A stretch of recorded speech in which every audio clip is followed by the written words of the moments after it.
প্রকৃতপক্ষে সাধুসঙ্গ অর্থাৎ সৎসঙ্গরূপী পন্থধাম আমাদের মতো মুমুক্ষু জীবের নিরাপদ আশ্রয়স্থল। সৎসঙ্গ আমাদের চেতনা ও প্রেরণার গঙ্গোত্রী। সৎসঙ্গ ভবরোগ বিনাশ করে, আর অসৎসঙ্গে অষ্টপ্রহর উপবাসী থাকতে হয়। দেহকে সুস্থ এবং সবল রাখার জন্য যেমন পুষ্টিকর খাদ্য আবশ্যক, ঠিক তেমনি দেহের ভিতরে যে দেহী আছে তাকে পুষ্টিকর রসদ প্রয়োজনে। এই দেহী কে? না, আমাদের জীবাত্মা। সৎসঙ্গের অমীয় মধুর রস আস্বাদনে জীবাত্মা পরিতৃপ্ত লাভ করেন। জীবাত্মার জন্য একমাত্র আহার হচ্ছে সৎসঙ্গ। তাই তুলসীদাস বলেছেন, সৎসঙ্গ না পেলে জীবাত্মা উপবাসী থাকেন। শ্রী রামকৃষ্ণ বলতেন, সাধুসঙ্গ কেমন জানো? যেমন চালনির জল। যার অত্যন্ত নেশা হয়েছে তাকে যদি চালের জল খাওয়ানো যায় তাহলে তার নেশা কেটে যায়। সেইরূপ সংসার মদে মত্ত হয়েছে, তাদের নেশা কাটবার একমাত্র উপায় সাধুসঙ্গ বা সৎসঙ্গ। সদ্গুরু নিগমানন্দদেব তার প্রেমিক গ্রন্থে সৎসঙ্গের মাহাত্ম্য বর্ণনা করেছেন। সাধুর দর্শন স্পর্শনে তাহার সাত্ত্বিক পরমাণু সাধারণের তমস পরমাণুকে অভিভূত করিয়া ফেলে, সুতরাং অচিরে ভক্তির সঞ্চার হইয়া থাকে।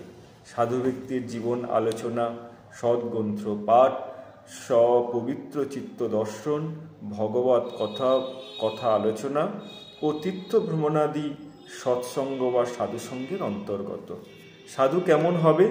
সাধুর লক্ষণ সম্পর্কে, তার বৈশিষ্ট্য সম্পর্কে গীতা ভাগবত বিভিন্ন গ্রন্থে নানা আলোচনা করা হয়েছে।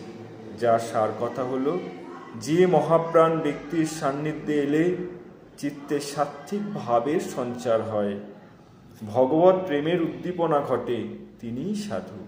প্রকৃত সাধু হবেন নির্লোভ, হিতপ্রজ্ঞ, অক্রোধী, নির্মল চিত্ত এবং সার্বিকভাবে ঈশ্বরে নির্ভরশীল। এদের সংস্পর্শে এলে হৃদয় ঈশ্বরীয় অনুভূতি পবিত্র স্পন্দনে স্পন্দিত হয়।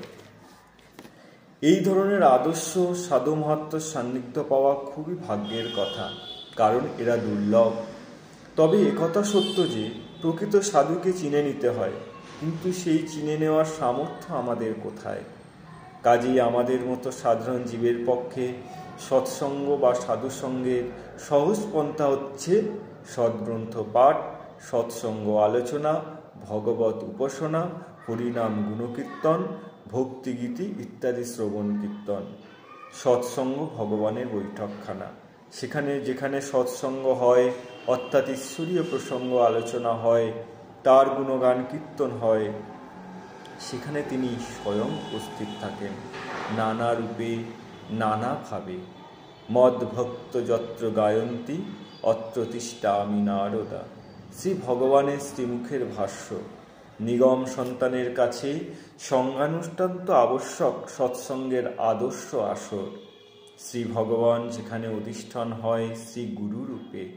শ্রী শ্রী ঠাকুর মহারাজ তাই শ্রীকণ্ঠে বলেছেন যে সঙ্গের আসরে তিনি স্বয়ং উপস্থিত থাকেন। সুতরাং আমরা যদি সঙ্গানুষ্ঠান অবহেলা করি, আমরা যদি সঙ্গে যোগদানের স্বতঃস্ফূর্ত ইচ্ছা যদি আমাদের মধ্যে জাগ্রত না হয়, তবে বুঝতে হবে মনের বিকার হয়েছে। সেজন্য অসৎসঙ্গ তথা কুসঙ্গ মনকে টানছে। এর অর্থ আমি অধঃপতনের রাস্তায় এসে দাঁড়িয়েছি, আমার বিনাশকাল এগিয়ে এসেছে, তাই মন বিপরীত বুদ্ধির উদয় হয়েছে। বিনাশকালে বিপরীত বুদ্ধির উদয় হয় বলেই সৎসঙ্গে অরুচি আসে। বিভিন্ন অজুহাতে সঙ্গানুষ্ঠানে যোগদানের অনীহা মোটেই শুভ লক্ষণ নয়। সৎসঙ্গের প্রতি যার অনুরাগ নেই সে কখনো সৎ হতে পারে না। ভগবৎপ্রেমী হওয়া তো দূরের কথা, ইষ্টভাগ শ্রী গুরুকে ভালোবাসলে অবশ্য ইষ্ট প্রসঙ্গ বা গুরু প্রসঙ্গ আলোচনার জন্য মন উন্মুক্ত হয়ে থাকবে। ঠিক যেমন চাতক পাখি বৃষ্টির জলের জন্য অধীর আগ্রহে উন্মুখ হয়ে থাকে। শ্রীকৃষ্ণ যখন বৃন্দাবন ছেড়ে রাজা হয়ে দ্বারকায় চলে গেলেন, বৃন্দাবনের ব্রজগোপীরা কিন্তু শ্রীকৃষ্ণের লীলা মহিমা রোমন্থন করেই দিন কাটাতেন। যমুনার জলান্তে গিয়েই হোক বা অন্য কোনো কারণেই হোক, এক সখীর সাথে অপর সখীর দেখা শুরু হলেই শুরু হতো শ্রীকৃষ্ণ ভাব প্রসঙ্গ। শ্রীকৃষ্ণ কখন কি করতেন, কোথায় যেতেন, তারা কিভাবে শ্রীকৃষ্ণকে পেয়েছেন ইত্যাদি আলোচনার মাধ্যমে চলত শ্রীকৃষ্ণের অনুধান। শ্রীকৃষ্ণ প্রসঙ্গে বিভোর হয়ে তারা চলে যেতেন অমিত মানুষ লোকে সেই ভাবসাগরে, সেই চিন্ময় সত্য সুন্দরের দেশে। শ্রী ভগবদ্গীতার একাদশ স্কন্ধে দ্বাদশ অধ্যায়ে ভগবান শ্রীকৃষ্ণ ভক্তশ্রেষ্ঠ উদ্ধবকে এই সৎসঙ্গ প্রসঙ্গে তিনি বলেছেন, ব্রজগোপীরা শ্রীকৃষ্ণ প্রাণপ্রিয় হয়েছিলেন শুধুমাত্র তাকে ভালোবেসে। তাদের ব্রজগোপীদের অন্তর জুড়ে ছিল আমাকে পাবার তীব্র সংকল্প, কিন্তু ওরা আমার স্বরূপ জানত না। তবু শত সহস্র অবহেলা পরিণামে পরব্রহ্ম স্বরূপ যে আমি, সেই আমাকেই প্রাপ্ত হয়েছে। সব কিছু হয়েছিল সৎসঙ্গের ফলে। ওরা ছিল সৎসঙ্গের বলরহিতা। সৎসঙ্গ ছাড়া ওদের কোনো বলই ছিল না। একমাত্র সৎসঙ্গের বলে বলীয়ান হয়েই সাধারণ মানুষ ভগবানের কৃপালাভের অধিকারী হয়ে থাকে, আধ্যাত্মিক জগতে প্রতিষ্ঠিত হতে পারে।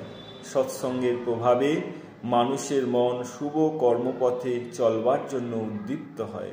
এই স্থলে সৎসঙ্গের ভূমিকা চার্জার মেশিনের মতো। এটি যেমন শক্তি কমে যাওয়া ব্যাটারিকে চার্জ করে আবার পুনঃস্থাপিত করে, তদ্রূপ সৎসঙ্গরূপ চার্জ মেশিনের সংস্পর্শে এলে জীবনের সংগ্রামে ক্লান্ত মানুষ নবীন উদ্যমে নবীন পথে চলবার ক্ষমতা লাভ করে। মনের চঞ্চলতা এসেছে, সংশয় বিশ্বাস এসেছে, ভক্তি বিশ্বাসের স্তম্ভে ফাটল ধরেছে, চিন্তা নেই, সৎসঙ্গ সান্নিধ্যে সব ঠিক হয়ে যাবে। এই কলিযুগে বিরুদ্ধ আবহাওয়ার যুগ, সর্বত্র চলছে দূষণ। পরিবেশ দূষণের মতোই দূষণ চলছে ব্যক্তি জীবনে তথা সমাজ জীবনে। পরিবেশকে দূষণমুক্ত করার জন্য আজকাল নানা প্রচেষ্টা চলছে, কিন্তু আমাদের ব্যক্তিগত জীবন এর কি প্রচেষ্টা আছে? এর একমাত্রই প্রচেষ্টা হচ্ছে সৎসঙ্গ বা সাধুসঙ্গ।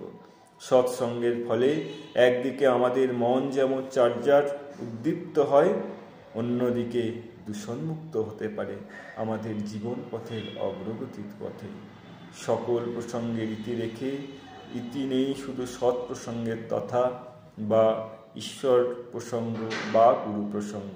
সেই স্থানে সৎ প্রসঙ্গ তথা সৎসঙ্গ অনুষ্ঠান হয়, চিদানন্দের অমোঘ মিলন স্থান তৈরি হয়। সেই স্থান বৃন্দাবন ধামে পরিণত হয়। তখন শুধু আনন্দ আনন্দ আনন্দ নবঘন শ্যাম। জয় গুরু, জয় গুরু, জয় গুরু।